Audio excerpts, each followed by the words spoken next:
दी फरमाइश की थी। मलक रही सज्जाद शोरकोट वाला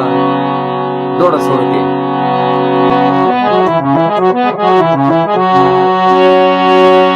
होंदे वल ना लेख लकीर दे विच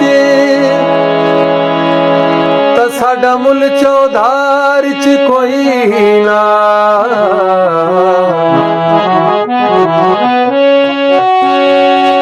सानू रयत बना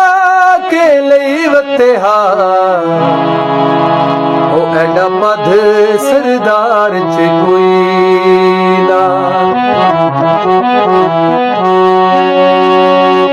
डिठा हर पासे कासिम विकण तू पहले चोखा रश बाजार च कोई ना